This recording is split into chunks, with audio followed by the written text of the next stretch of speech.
There's a new report out this morning that finds more and more New Yorkers are struggling to put food on the table. The study from Robin Hood and Columbia University finds more than 40% of families say they're not able to afford their weekly groceries. Many of them say they fall short by a couple $100s a week. Nearly 90% of families struggling with food costs have at least one working adult. Food prices in the metro area are up more than 30% when you look at the numbers from the past decade. Matt Klein is with us this morning, Chief Program and Impact Officer at Robin Hood, to talk about the report. Good morning, Matt. Good morning. Well, Robin Hood does a lot of work in this space, but why do you feel it's important to quantify this, and how does that inform policy decisions? Yep. Well, each year about this time, as we're coming up on Thanksgiving, we want to make sure to shine a light on the hardship that too many New Yorkers are facing. As you pointed out, folks are falling short at the grocery store. There's a grocery gap of about $200 a week for too many families.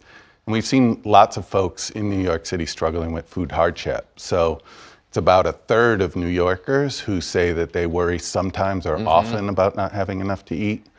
And then we have about 6% of New Yorkers who very often don't have enough to eat. So there are just too many hungry New Yorkers. And we really saw that highlighted when you realized how many people are dependent on SNAP benefits, and because of the government shutdown, there was a blip in whether that money was available.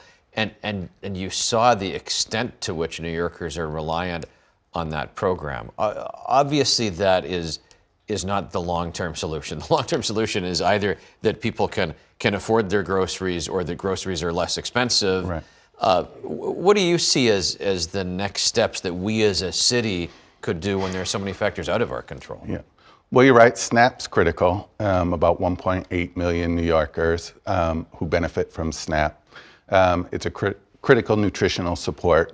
On that program, we need to make sure it's consistent, that people who are eligible have access to it. So that's just baseline. But as you point out, the grocery challenges are part of a broader affordability challenge in New York City. People often say rent eats first. So we have to deal with affordability around housing, around childcare, and critically around food. So there are food programs beyond SNAP at the state and federal level.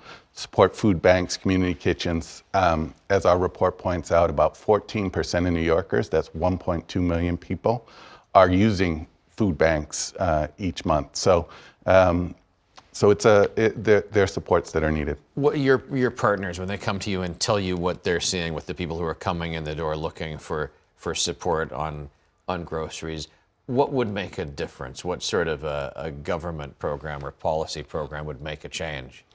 Right. Well, at the state level, we can supplement the federal SNAP dollars. So that includes helping to make sure that there are no more shutdowns that stop SNAP payments, but then at the state level, supplementing what is still a relatively modest federal support. There are tax credits, child tax credits, other earned income tax credits. As you point out, the vast majority of people who are struggling with hunger are themselves working. So we need to allow people to claim the tax credits for which they're eligible. Any dollars in the pockets helps New Yorkers with food and other expenses. Matt, appreciate your insight this morning. Thanks for coming on. Thanks so much for having me. Thanks for watching our YouTube channel. For more stories in your communities, click the subscribe button right here. You can also download our app or watch us on TV for the latest news and weather updates every 10 minutes and more. We'll see you then.